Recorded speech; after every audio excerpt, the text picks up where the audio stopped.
Go ahead. Hi, Murphy Brown. Is that it? Yep. Okay. Alright, I'm Jason Kinzer. I'm one of Mark's friends. Steve Scanlon. Sam Scanlon. Alright.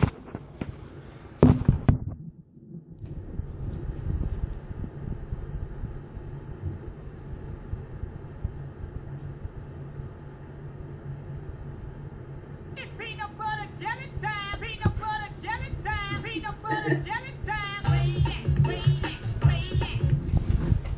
Alright, that's right. It's peanut butter jelly time. Today we're going to learn the proper way to make a peanut butter and jelly sandwich. And that is using, obviously, jelly.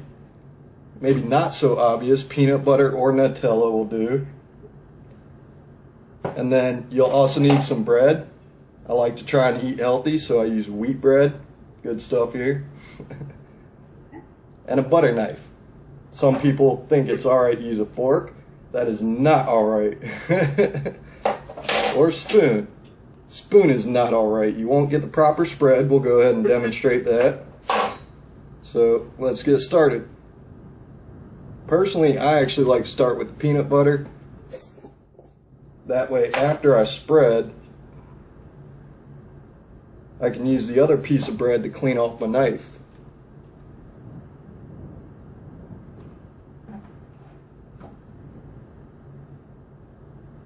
So you just glob a bunch on there and try and spread it out as evenly as possible.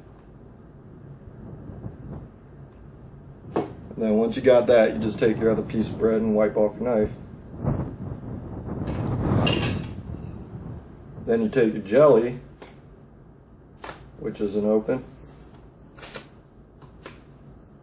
and you make sure it's open before you do this.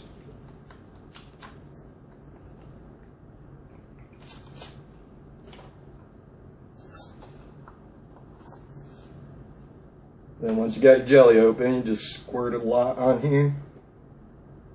I'm a bit of a glutton, so I like a lot of jelly.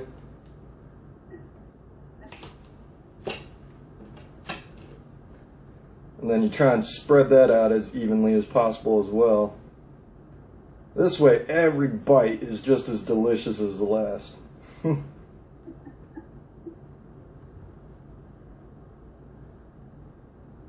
And then once you've got your jelly spread, you just go ahead and flop that bad boy on there. And you know, from childhood, a lot of us got our parents to cut them for us, so I still like to do the long cut.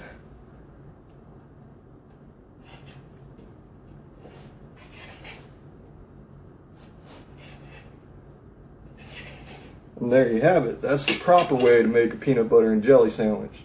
Now let's look at the not so popular ways. Or the proper ways. Now if you try and do it with a fork, you're going to have quite a bit of messy issue going on here. I mean, how do you expect to get, I don't know if you guys can see this, but get an even spread using a fork? It just kind of goes back through all the grooves and it's making a mess more than anything. Alright, let's try the jelly with the fork.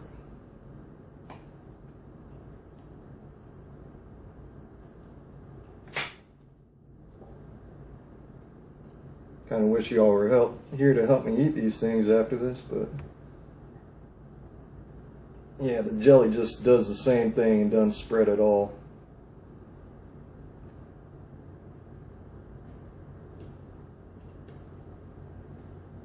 So yeah, that's not going to be a good sandwich at all.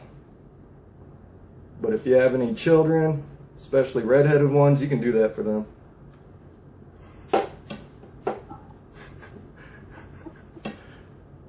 And then cutting the sandwich with the fork, it doesn't work out so good either. Like it doesn't look appealing, it doesn't look appetizing, not good. What about the spoon? Let's give that a shot. Spoon might be a little easier than a fork since it doesn't have any grooves for all the peanut butter and jelly and everything to go through. Spreads the peanut butter okay.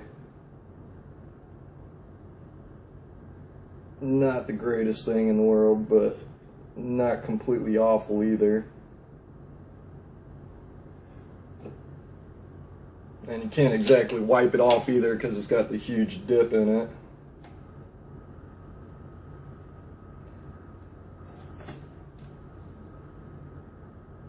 And then once you get your jelly on there, go ahead and give that a spread. Still not as good as a knife. A knife is definitely the way to go. Flop that on there.